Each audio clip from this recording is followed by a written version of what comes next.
Hello folks, Deepak Chopra. I saw a video of him this morning coming out of an airport, and the press were asking him about his friendship with Epstein.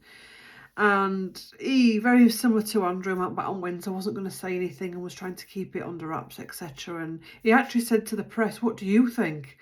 Anyway, and I want to say to those people now that trusted him, believed in him, followed him, admired him, please do not beat yourself up here. It's not about your judgment. If a spiritual teacher hasn't dealt with their shadow on a deep level, it's a shit show, okay? And that can come out in many different ways. Many people are feeling really vulnerable right now in relation to their own belief systems on various people involved in this. And I think if you're hurting because you believed in him, that is part of the lesson. It doesn't mean to say your discernment's wrong. It's just part of the lesson. It's part of the navigation. And there's a big saying, isn't there, in spiritual circles? Take what resonates and leave the rest.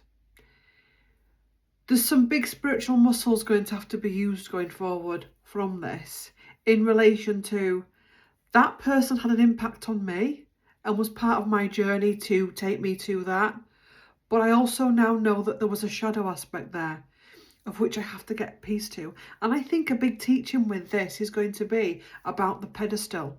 You can go and read a book that is a bridge for you to your spiritual progress. And that's great. But also know that the person that's written that is not the all-seeing, all-being person. And I think that's true health. That's true spiritual health.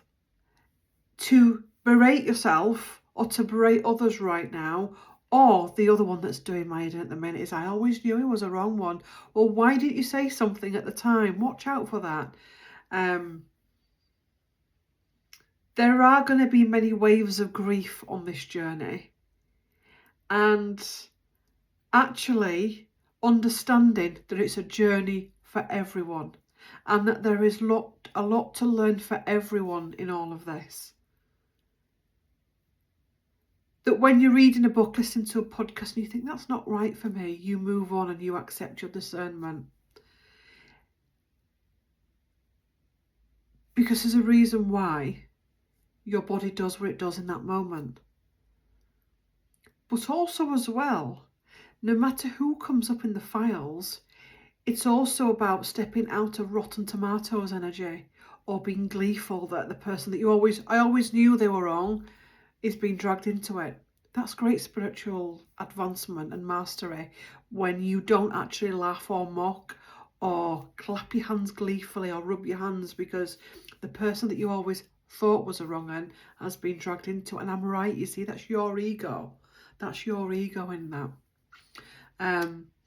So yes, anyway, there are many things to be learning and many things to be navigating through these times. Be kind to yourself. Be kind to yourself.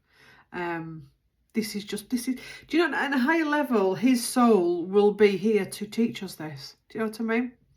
Interesting. Bye.